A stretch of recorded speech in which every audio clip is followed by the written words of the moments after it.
कितने में?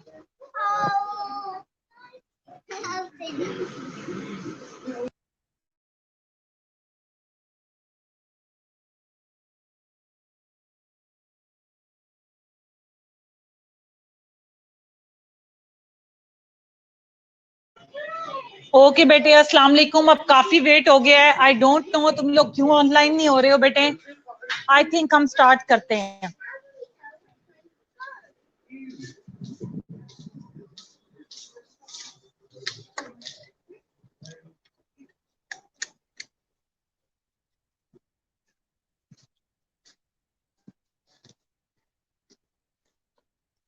बेटे मेरी आवाज आ रही है?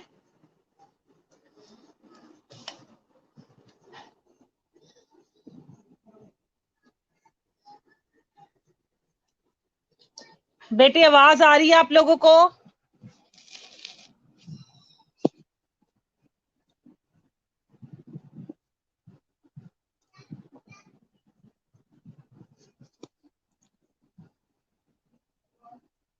Okay great.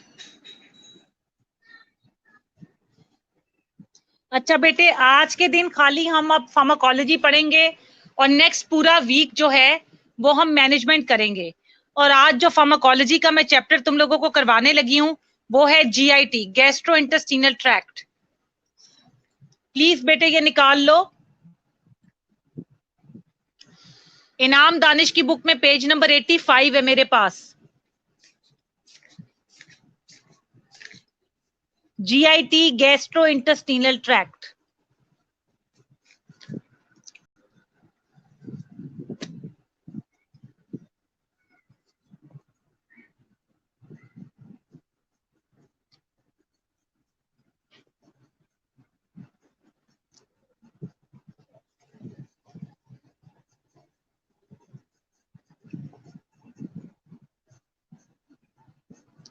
मैं चाहूंगी तुम लोग मेरे लिए डिफाइन करो कि पेप्टिक अल्सर क्या होता है बेटे। Let me know what is peptic ulcer.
Okay very good Julius, Lubna, Sadia, शाबाश। ठीक है बेटे, तुम्हें आइडिया है। अब जीआईटी के अंदर बेटे हम वो ड्रग्स पढ़ेंगे जो कि पेप्टिक अल्सर को ट्रीट करने के लिए हम इस्तेमाल करते हैं। अभी जैसे कि तुमने मुझे बताया, पेप्टिक अल्सर एक ऐसी कंडीशन है जिसमें कि स्टमक की लाइनिंग जो है उसमें एरोजन शुरू हो जाती है। वो किसी भी वजह से हो सकती है, टेंशन से भी होती है, एच पाइलोरी वहां आकर बैठ जाते हैं, वहां पर वो अपना घर बना लेते हैं और ऑब्वियसली कंडीशन फर्दर वर्स हो जाती है। स्मोकिंग और भी ढेर सारे फैक्टर्स है, बाज़ औक़ात कुछ ऐसी ड्रग्स हैं जो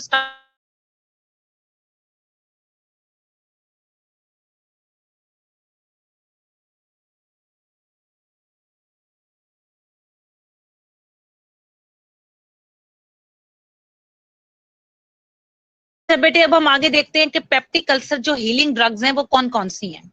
यहाँ पर सबसे पहले बेटे एंटासिड है। याद रखना जो एंटासिड्स है ना, वो पेप्टिक अल्सर को हील तो नहीं करता, लेकिन पेप्टिक अल्सर को फर्दर जो है वो वर्सन होने से बचाता है। कैसे बचाता है कि ये जितनी भी एंटी अल्सर ड्रग्स होती हैं बेटे, सॉरी एंटासिड्स होती हैं, ये जो एसिड बन रहा होता है HCl उसको न्यूट्रलाइज करती हैं। बिल्कुल इसी तरह जब ज्यादा खाना खा लो और बदहजमी हो जाए, और क्या करते हैं लोग, पुदीन हरा और ये इनो वगैरह पीते हैं, बेसिक इन नेचर है, और जब ज्यादा खाना खा ले तो उसको डाइजेस्ट करने के लिए स्टमक को बड़ी मेहनत करनी पड़ती है, ज्यादा से ज्यादा HCl सिक्रीट होता है कि भाई उसको डाइजेस्ट किया जाए। तो वो ज्यादा HCl सिक्रीट होने की वजह से एसिडिक एनवायरनमेंट ज्यादा हो जाता है स्टमक में, एसिडिटी, बेल्चिंग, खट्टे डिकार आना and all that thing start. उसको न्यूट्रलाइज करने के लिए हम जब एंटासिड्स खाते हैं तो वो वीक बेसिस होती हैं, यानी एसिड और बेस हमने केमिस्ट्री में पढ़ा था, जब भी रिएक्ट करते हैं तो सॉल्ट एंड वाटर बनाते हैं, जिसको कि हम न्यूट्रलाइजेशन रिएक्शन कहते हैं। इसका मतलब है जो एसिड है वो न्यूट्रलाइज हो जाता है और एंटासिड्स जो है वो अपना काम कर देते हैं। एंटासिड्स डिफरेंट टाइप के हैं। तुमने ये जो यहाँ पर एंटासिड की क्लासिफिकेशन है ये बिल्कुल ऐसे याद नहीं करनी, तुम्हें बस जनरल पता होना चाहिए कि एंटासिड क्या होते हैं। एंड दे इंक्लूड कौन कौन से, milk, mucin, aluminium hydroxide, magnesium trisilicate, ये सब के सब क्या हैं, ये एंटासिड्स हैं। अब उसके बाद है गैस्ट्रिक एंटी सिक्रीटरी ड्रग्स। ये वो ड्रग्स हैं जो सिक्रीशन हो रही है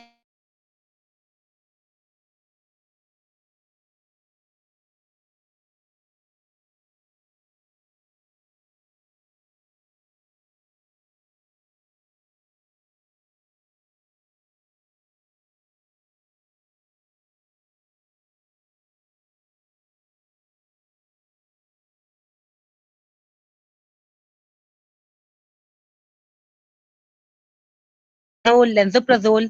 एंटीकोलिनर्जिक ड्रग्स में हमारे पास पायरेंजिपिन आती है, और म्यूकोजल प्रोटेक्टिव एजेंट्स हैं जिसमें carbenoxolone, bismuth compounds, prostaglandin E2 analogue जो है वो हमारे पास, सॉरी E1 एनालॉग है, यहाँ प्लीज बुक पे ठीक कर लो। ये जो हमारे पास मीजोप्रोस्टोल है ना, ये E2 एनालॉग नहीं है, ये E1 एनालॉग है, तो 2 की जगह 1 कर लो। E1 एनालॉग मीजोप्रोस्टोल गायनी में भी यूज करते हैं। अब एंटासिड्स को डिटेल में पढ़ाने से पहले ये जो पहला सफा मैंने पूरा तुम्हें एक्सप्लेन कर दिया, पढ़ा दिया है, इसके अंदर कुछ क्लिनिकल फीचर्स हैं, कुछ इटियोलॉजी वगैरह है। मैं तुम्हें 5 मिनट का टाइम दे रही हूँ, 5 मिनट के अंदर इस पहले सफे को अच्छे तरीके से रीड कर लो।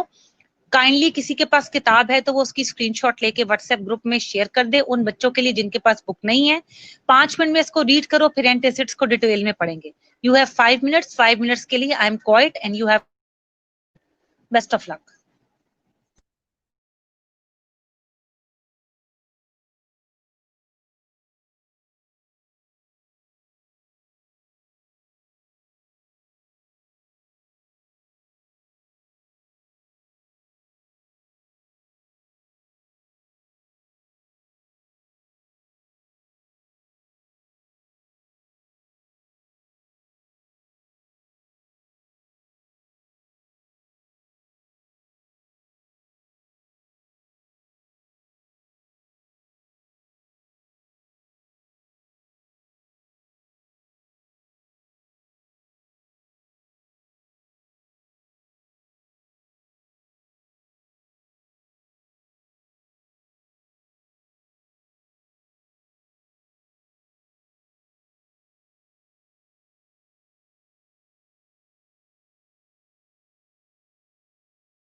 ओके लुबना, गुड बेटे। बाकियों का भी वेट कर लेते हैं बेटे ताकि उन्हें भी समझ आ जाए। बस 2 मिनट और रह गए हैं, 2 मिनट बाद मैं आगे से स्टार्ट करवाऊंगी।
ओके बेटे, आगे से स्टार्ट करते हैं। Times up, that is antacids. Antacid का बेटे जरा देखो, यहाँ पर लिखा हुआ है antacids are weak bases that react with gastric acid to form water and a salt. वही जो मैंने एक्सप्लेन किया था, और इस तरह गैस्ट्रिक एसिडिटी को ये डिमिनिश कर देते हैं। अब पेप्सिन क्या है? डाइजेस्टिव एंजाइम है जो स्टमक में प्रोटीन्स को ब्रेक करता है पॉलीपेप्टाइड में। ये पेप्सिन क्या करता है? ये इनएक्टिव हो जाता है अगर पीएच क्या हो जाए, 4 से ज्यादा हो जाए। एसिडिक पीएच का मतलब ये है 1 to 2 पीएच रहती है। जब एंटासिड्स आते हैं वो न्यूट्रलाइजेशन का रिएक्शन करते हैं, तो पीएच तुम्हें पता है 7 पे न्यूट्रल और बेसिक 14 तक जाती है, 7 to 14, और 1 to 7 जो होती है वो एसिडिक। तो पीएच जब 4 से ज्यादा होती है तो न्यूट्रलाइजेशन होना शुरू हो जाती है। अब जब एंटासिड्स आते हैं वो एक तो जब पीएच को न्यूट्रलाइज करते हैं तो ऑब्वियसली HCl जो अपनी फर्दर डिस्ट्रक्शन या एरोजन करवा रहा होता है वो करवाना बंद कर देता है। दूसरा काम क्या होता है कि जब पीएच बढ़ जाती है, तो जब बढ़ी हुई पीएच होती है उसके अंदर पेप्सिन इनएक्टिव हो जाता है, और जाहिर बात है जो फर्दर जो काम हो रहा होता है जिसकी वजह से वो डिस्ट्रॉय करता है, क्योंकि पेप्सिन भी क्या करता है, वो उसको डिस्ट्रॉय करता है लाइनिंग को। तो ये दोनों चीजें जो हैं इससे छुटकारा मिल जाता है एंटासिड्स की वजह से। तो एंटासिड्स क्या करते हैं? अल्सर को हील नहीं करते लेकिन उसकी हीलिंग को प्रमोट करते हैं, क्योंकि अगर एक कहीं सुराख उसको फर्ज करो तुम्हारे किसी कपड़े में, हमारे कोई किसी भी कपड़े में सुराख हुआ है, तुम उसे खींचते चले जाओगे, सुराख बड़ा होता चला जाएगा। लेकिन अगर जहां पर जितना भी हुआ है उसको फर्दर बढ़ने से रोकोगे, वहीं पे स्टिच लगाओगे तो बहुत आसान है। इसीलिए यहाँ पर एरोजन जब वहां पर रोक दी जाती है तो हील करना ज्यादा आसान होता है बनिस्बत के ज्यादा एरोजन हो जाए। ठीक है, अब हम पढ़ते हैं ऐसे एंटासिड जो हम जनरली यूज करते हैं। पहला है सोडियम बाइकार्बोनेट। आज मैंने चैप्टर खत्म करवाना है तो तुमने मेरे साथ हिम्मत करनी है। सोडियम बाइकार्बोनेट में बेटे ये तुम्हें करने की जरूरत नहीं है, बस तुम्हें इतना पता होना चाहिए कि इसके फायदे और नुकसानात क्या हैं। इसका फायदा ये है कि ये बहुत आसानी से पानी में हल हो जाता है और ये इसका एक्शन जो है वो बहुत क्विक होता है और रैपिड होता है, इमीडिएट। अब ये हम सिस्टेमिक एसिडोसिस तुम्हें पता है, जब एसिडिक कंटेंट बढ़ जाएगा सिस्टेमिक ब्लड के अंदर, ये सिस्टेमिक एसिडोसिस में जो है वो यूज किया जा सकता है। और ये बाजुकात हमारी बॉडी में जब हम ड्रग कोई खाते हैं और वो एसिडिक in नेचर होती है तो बहुत आसान होता है कि उसकी बॉडी से एक्सक्रीशन करवाने के लिए यूरिन एसिडिक ना हो, अल्कलाइन हो। तो ये यूरिन को जब अगर एसिडिक ड्रग होगी तो यूरिन को अल्कलाइन करेंगे ताकि वो बॉडी से जल्दी निकल जाए और अपना टॉक्सिक इफेक्ट ना करे अगर उस ड्रग की कोई टॉक्सिसिटी डेवलप हो गई है। और अगर बेसिक ड्रग होगी तो यूरिन को एसिडिक करेंगे ताकि वो आसानी से निकल जाए। सो ये यूरिन को अल्कलाइन करने में बहुत अहम किरदार अदा करता है। और वो ड्रग्स जिनकी बॉडी में क्वांटिटी ज्यादा हो गई होती है, जो एसिडिटी करवा देती हैं, ये उनसे छुटकारा दिलाता है। अब इसके नुकसानात क्या हैं? क्योंकि ये सर्कुलेशन में एब्जॉर्ब हो जाता है, ज्यादा एब्जॉर्ब हो जाएगा तो सिस्टेमिक अल्कलोसिस भी करवा सकता है क्योंकि ये अल्कलाइन करवाता है। उसके बाद अगर वो अल्कलोसिस मुसलसल रहेगी, सस्टेन रहेगी, और साथ साथ जो है हम कोई मिल्क की आइटम ले लेते हैं जिसके अंदर कैल्शियम होता है, तो ये दोनों मिलके एक कंडीशन करवाएंगे जिसे हाइपर कैल्सीमिक सिंड्रोम या मिल्क अल्कली सिंड्रोम कहते हैं। ठीक है, जिसकी वजह से इरिवर्सिबल किडनी डैमेज हो सकता है, यानी किडनियां डिस्ट्रॉय हो सकती हैं और उसको रिवर्स भी नहीं कर सकते। अब अल्कलोसिस की वजह से जब यूरिन अल्कलाइन होता है तो एलिमिनेट करवाना है वो तो एलिमिनेट हो जाएगी, लेकिन कुछ और ड्रग्स जिन्होंने बॉडी में से एलिमिनेट होना होता है वो अल्कलाइन होने की वजह से बॉडी में ज्यादा देर के लिए रहेंगे और उनके साइड इफेक्ट होने के नुकसान बढ़ जाएंगे। अब इसका जब रिएक्शन होता है HCl का और सोडियम बाइकार्बोनेट का, तो उसमें कार्बन डाइऑक्साइड रिलीज होती है। इस कार्बन डाइऑक्साइड जो ये रिलीज होती है स्टमक के अंदर, ये कॉज क्या कर सकती है, ये गैस्ट्रिक अल्सर वगैरह की जगह पे जाके परफोरेट कर सकती है और हेमरेज यानी कि GIT ब्लीडिंग कॉज कर सकती है। अभी हम यूज कहाँ करते हैं?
ओके बेटे,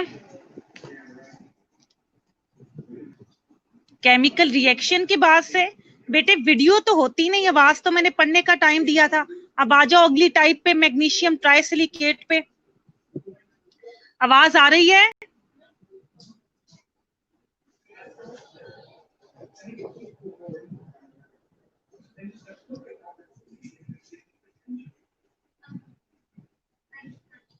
आवाज आ रही है बेटे?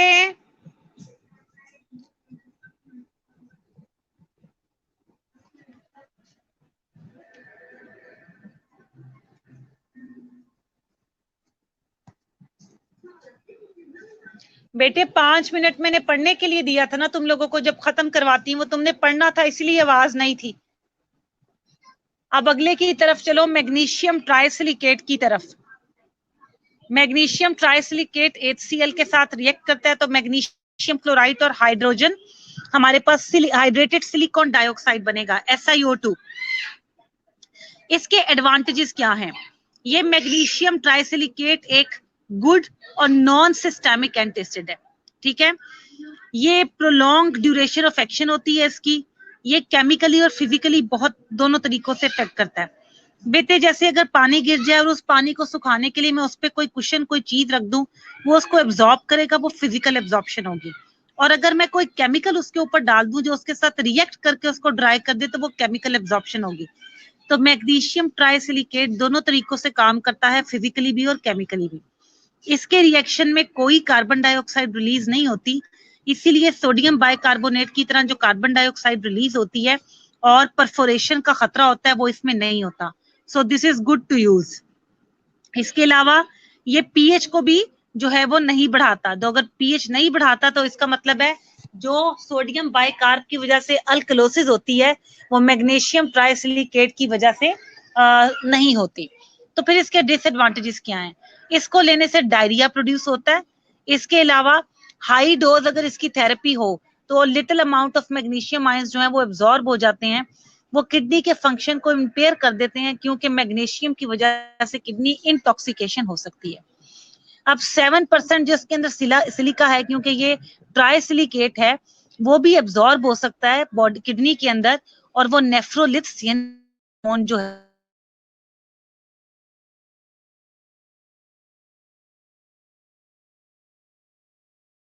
हैं। इसके अलावा हम इसको कभी भी अकेला यूज नहीं करते, इसको एल्यूमिनियम हाइड्रोक्साइड के साथ यूज करते हैं, क्योंकि एल्यूमिनियम हाइड्रोक्साइड कॉन्स्टिपेशन करवाता है, मैग्नीशियम ट्राइसिलिकेट डायरिया करवाता है। जब दोनों को कंबाइंड तरीके से यूज किया जाता है तो क्या होता है, हमारे पास जो डायरिया है और जो कॉन्स्टिपेटिव इफेक्ट है वो एक दूसरे को कैंसल आउट कर देते हैं, ठीक है। उसके बाद है एल्यूमिनियम हाइड्रोक्साइड। अब इसके फायदे क्या हैं? ये एब्जॉर्ब नहीं होता, इस वजह से नॉट एब्जॉर्ब सिस्टेमिकली का मतलब है कि ब्लड में डायरेक्टली एब्जॉर्ब नहीं हो रहा, तो इसलिए ब्लड अल्कलोसिस जो सिस्टेमिक अल्कलोसिस है वो नहीं करवा सकता। Physically except demulcent. डिमल्सेंट ऐसे एजेंट्स होते हैं जो इन्फ्लामेशन को और इरिटेशन को रिलीव करते हैं, तो फिजिकली ये डिमल्सेंट के तौर पर काम करता है, क्योंकि ये इन्फ्लामेशन से रिलीफ करवाता है। अच्छा, ये पेप्सिन को भी एब्जॉर्ब करवा लेता है, और वो पेप्सिन जो है आपको पता है कि वो एसिडिक एनवायरनमेंट पे काम करता है और फर्दर स्टमक की इरोजन करवाता है। डाइजेस्टिव एंजाइम है, तो जब ये पेप्सिन को एब्जॉर्ब कर लेता है तो उसका जो इल इफेक्ट है उससे भी छुटकारा दिलाता है। इसके अलावा ये म्यूसिन हमारी स्टमक के ऊपर जो स्टमक की लाइनिंग है उसको प्रोटेक्ट करने के लिए एक सिक्रीशन होती है म्यूसिन। ये म्यूसिन की सिक्रीशन को जो है वो स्टिमुलेट कर फिर स्टमक की लाइनिंग को फर्दर प्रोटेक्ट करता है, जो कि एक म्यूसिलेजिनस मटेरियल है। इसके अलावा ये बाइल सॉल्ट्स वगैरह और जो बाकी हमारी क्या कहते हैं जो कि कॉज करते हैं डायरिया वगैरह की सिचुएशन, तो ये उनको एब्जॉर्ब कर लेता है और ये ट्रीटमेंट ऑफ डायरिया में यूज होता है। मेल एब्जॉर्प्शन जो होती है ना बाइल सॉल्ट्स की, क्योंकि ये कॉन्स्टिपेशन करवाता है और मैग्नीशियम ट्राइसिलिकेट डायरिया करवाता है, इसलिए दोनों को कंबाइन करके यूज करते हैं ताकि दोनों अपने इफेक्ट को कैंसल आउट कर दें। इसके अलावा ये इनसॉल्युबल सॉल्ट बना देता है फॉस्फेट के साथ रिएक्ट करके एल्यूमिनियम, और हाइपोफॉस्फेटीमिया हो जाता है, फॉस्फेट का लेवल कम हो जाता है और फिर क्या होता है कि फॉस्फेट के नेफ्रोलिथ्स बन जाते हैं, यानी पहले सिलेशियस और मैग्नीशियम के बनते हैं किडनी स्टोन्स, यहाँ पर फॉस्फेट के बन जाते हैं स्टोन्स जो कि किडनी फंक्शन को डिसरप्ट करते हैं। इसके डिसएडवांटेजेस क्या हैं? डिसएडवांटेजेस ये हैं कि ये कॉन्स्टिपेशन में काम आता है due to its astringent property. Astringent का मतलब होता है बेटे श्रिंक करना चीजों को, तो बॉडी टिश्यूज वगैरह को ये श्रिंक करता है, तो इसके पास एस्ट्रिंजेंट प्रॉपर्टी है, सो ये कॉन्स्टिपेटिव एजेंट के तौर पर इफेक्ट करता है। फिर उसके बाद इसका ऑनसेट ऑफ एक्शन स्लो है, ये फॉस्फेट जो है वो एब्जॉर्प्शन को डिक्रीज कर देता है, जिसकी वजह फॉस्फेट का लेवल कम हो जाता है। नॉजिया एंड वॉमिटिंग होता है इसकी वजह से, और ये इंटेस्टिनल जो ऑब्स्ट्रक्शन है ना, जिसकी वजह से कि इंट्रागैस्ट्रिक हैमरेज होती है, ये भी इसका एक साइड इफेक्ट है, ये वो करवाता है क्योंकि नेफ्रोलिथ्स बनते हैं। अब हमारे पास आखिरी है बेटे कैल्शियम कार्बोनेट। कैल्शियम कार्बोनेट के फायदे ये हैं कि इसका ऑनसेट ऑफ एक्शन लॉन्ग है और रैपिड है। इसके अलावा ये जो पेप्सिन की एक्टिविटी है उसको इनहिबिट कर देता है, ये इसके फायदे हैं। तो इसके डिसएडवांटेजेस क्या हैं बेटे? इसके डिसएडवांटेजेस में हमारे पास है कि ये एसिड रिबाउंड करवाता है। Absorb calcium stimulates the release of gastric acid secretion. बेटे रिबाउंड का मतलब होता है वापस आ जाना, यानी कि जब हम इसको यूज करना बंद कर देते हैं, जो बॉडी में कैल्शियम एब्जॉर्ब हुआ होता है वो दोबारा एसिड की सिक्रीशन करवाना शुरू कर देता है, विच इज नॉट गुड। अच्छा, ये हाइपर कैल्सीमिया, कैल्शियम है इसके अंदर, बॉडी में कैल्शियम बढ़ जाता है, हाइपर कैल्सीमिया हो जाता है अगर इसको हम ज्यादा देर के लिए इस्तेमाल करें। और अगर कुछ इसका जो है वो एब्जॉर्ब हो जाता है तो ये मिल्क अल्कली सिंड्रोम का भी एक कॉज बनता है, अगर साथ दूध भी ले लिया जाए और कैल्शियम भी, तो मिल्क अल्कली सिंड्रोम। यहाँ पर सारे एंटीसिड्स खत्म हो जाते हैं। तो पढ़ने के लिए तुम लोगों को 8 मिनट्स का टाइम दे रही हूँ, काइंडली ये जो मैंने सारे पढ़ाए हैं मैग्नीशियम, एल्यूमिनियम और कैल्शियम, ये सारे रीड करो। और अब आवाज नहीं आएगी क्योंकि ये तुम्हारा सेल्फ स्टडी का टाइम है। जिस तरह ये ओवर होगा मैं फिर नेक्स्ट क्लास की तरफ जाऊंगी। Meanwhile revise it.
जी बेटे हो गया है।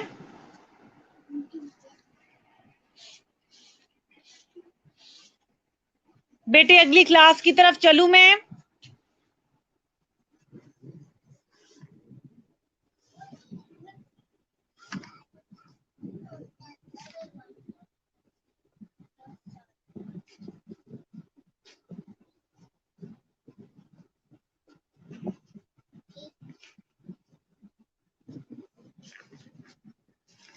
ओके बेटे, अगली क्लास की तरफ आते हैं जो कि हैं गैस्ट्रिक एंटी सिक्रीटरी ड्रग्स। और इसमें पहले सबसे पहले जो हमारे पास आते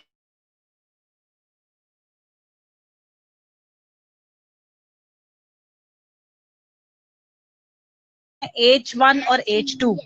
H1 रिसेप्टर्स जो होते हैं वो हिस्टामीन वगैरह की रिलीज के लिए रिस्पॉन्सिबल होते हैं, जो कि इन्फ्लामेशन में एक रिस्पॉन्स होता है।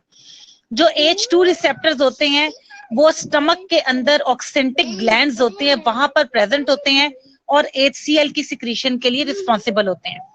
अब जो हमारे पास H2 रिसेप्टर एंटागोनिस्ट्स हैं वो H2 रिसेप्टर को ब्लॉक कर देते हैं।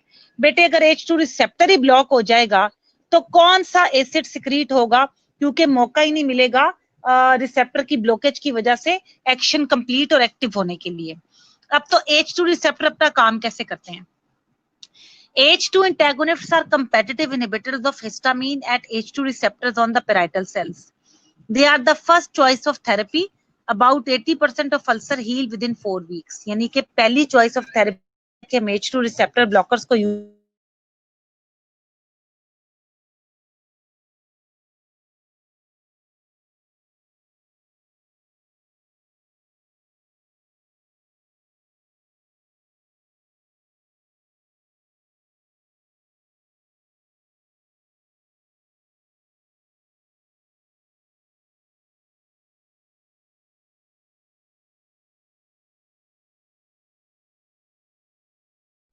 सो अब इस तरह है कि जो H2 रिसेप्टर को ये ब्लॉक करेंगे पेराइटल सेल्स के ऊपर और इनहिबिट कर देंगे हिस्टामीन को, और फर्स्ट चॉइस ऑफ थेरेपी होंगे।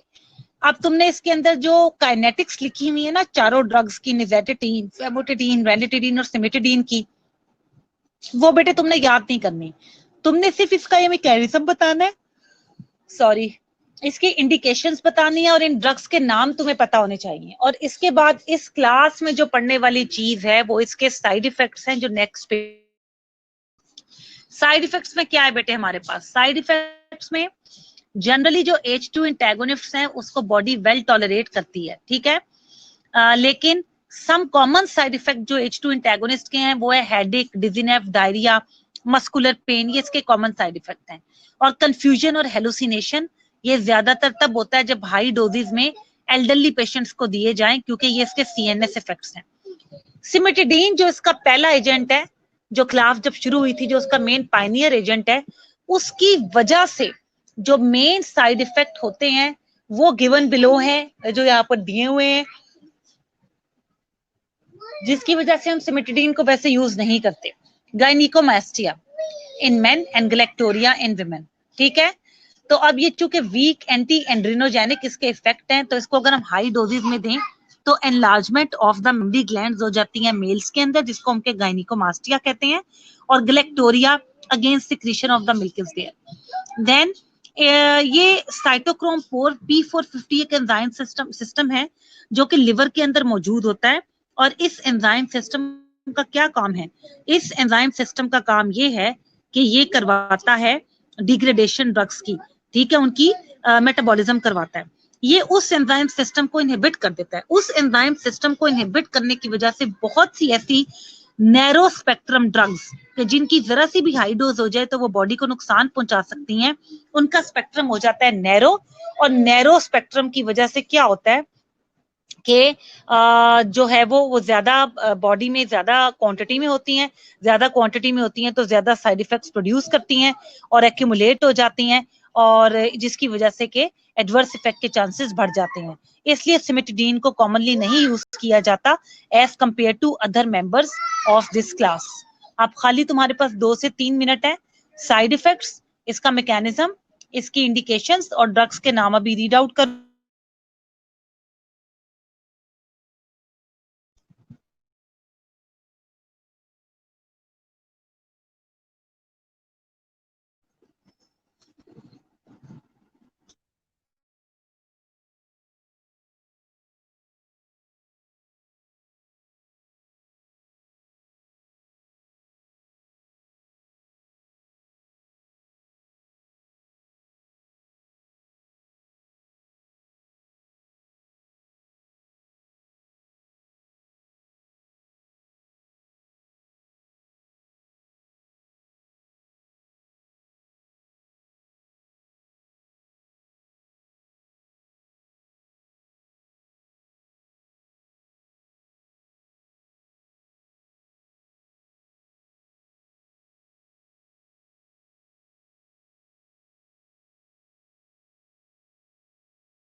जी बेटे क्लियर है, नेक्स्ट क्लास पे चलूं?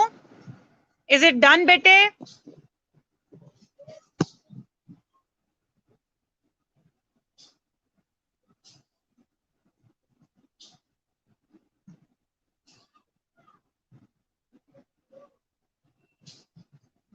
ओके बेटे, अगली क्लास है प्रोटॉन पंप इनहिबिटर्स, पीपीआई, जो हम कॉमनली यूज करते हैं. The parietal cells secrete acid by means of membrane pump identified as proton and potassium ATPase pump that exchange hydrogen ions for potassium ions. ऐसा होता है बेटे कि पोटेशियम जो हमारे पास पेराइटल सेल्स होते हैं स्टमक लाइन के ऊपर, वो क्या करते हैं कि एक पोटेशियम आयन अंदर की तरफ जाता है तो उसके बदले वो H पॉजिटिव आयंस जो है वो सिक्रीट करते हैं स्टमक के अंदर. Cl वहां पर पहले ही मौजूद होता है. H और Cl मिलके HCl बनाते हैं, हाइड्रोक्लोरिक एसिड. ठीक है. अब अगर ये जो प्रोटॉन पंप है इसको अगर हम इनहिबिट कर दें तो ये एक्सचेंज होना बंद हो जाएगा. अगर कोई H पॉजिटिव ही नहीं आएगा तो Cl के साथ आकर क्या कंबाइन करेगा और क्या HCl बनेगा. यही काम है प्रोटॉन पंप इनहिबिटर्स का, जो हम यूज करते हैं कॉमनली अपनी एवरीडे लाइफ के अंदर. ओमेप्राजोल, लेंसप्रोजोल, ये जो सब इसके अंदर आते हैं. इसके फार्माकोलॉजिकल इफेक्ट क्या है? अगर हम इसको H2 रिसेप्टर से कंपेयर करें तो ये ज्यादा जो है वो पेन रिलीफ में फास्टर एजेंट के तौर पर काम करता है और अल्सर हीलिंग भी इसकी रैपिड है. ठीक है. इसको देने के बाद 90% जो है वो एसिड सिक्रीशन स्टॉप हो जाती है और 24 घंटों तक ये अपना इफेक्ट करता है. अगर मैं H2 रिसेप्टर से कंपेयर करूं तो वो 65% इफेक्ट करता है उतनी डोज में, और उसका इफेक्ट भी लॉन्ग टर्म नहीं होता. अब ये जो सिंगल जो ऑरल डोज है ना ओमिप्राजोल की, वो ज्यादा अच्छा इफेक्ट क्रिएट करती है बजाय इसके कि हम रेनिटिडीन वगैरह को या सिमिटिडीन को 2 दफा या 4 दफा दिन में यूज करें. उसकी सिंगल डोज इनकी डबल और क्वाड्रिपल डोज के बराबर है. इसके जो मेटाबोलाइट्स हैं वो यूरिन और फीसिस में एक्सक्रीट हो जाते हैं. साइड इफेक्ट्स क्या है? ज्यादा देर के लिए इसको यूज किया जाए तो ये कार्सिनोइड सिंड्रोम यानी कि कैंसर कॉजिंग एजेंट के तौर पर जो है वो कैंसर कॉज करवाता है. इसके अलावा डायरिया और एब्डोमिनल पेन भी इससे होती है. नीचे इसकी डोजेज लिखी हुई है, वो डोजेज तुम्हें करने की जरूरत नहीं है.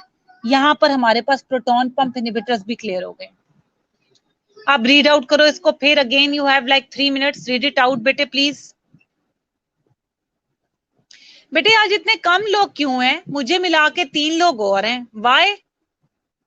4 लोग, सॉरी. इतनी कम अटेंडेंस क्यों है बेटे? कोई सिग्नल प्रॉब्लम है? कोई इशू है?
बेटे इस चैप्टर के सिर्फ 2 टॉपिक रह गए हैं। आई थिंक अगर नेटवर्क का इशू है बाकी लोगों को, तो हम इधर ही स्टॉप करते हैं और इसको नेक्स्ट लेक्चर में रीकैप के साथ कवर कर लेते हैं। डू यू एग्री और do you want me to finish it of?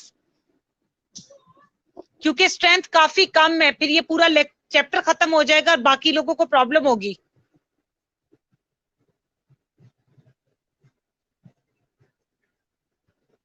तुम लोग भी इतना रिवाइज कर लेना। ओके बेटे, ये तकरीबन 85% चैप्टर आज कवर हो गया है, सिर्फ 15% रह गया है। तुम लोग इसको अच्छे से पढ़ लो। नेक्स्ट क्लास में मैं इसका एक रीकैप ले लूंगी और फिर अगला कवर कर लेंगे। यू बाकी लोगों को भी थोड़ा प्रिपेयर करने का टाइम मिल जाएगा। ठीक है बेटे? ओके बेटे, यहाँ मैं फिनिश ऑफ कर रही हूँ। इंशाल्लाह see you next week. Best of luck, have a nice weekend. अच्छे से पढ़ो और बी सेफ। प्लीज क्लास में तुम लोग 4 ही लोग हो, ये 4 रोल नंबर की बेटे अटेंडेंस लिख के मुझे सेंड कर दो व्हाट्सएप पे। कोई भी एक तुम लोगों में से ये चारों की अटेंडेंस लेके व्हाट्सएप पे सेंड कर दे बेटे। See you in the next class बेटे, टेक केयर, अल्लाह हाफिज। थैंक यू बेटे।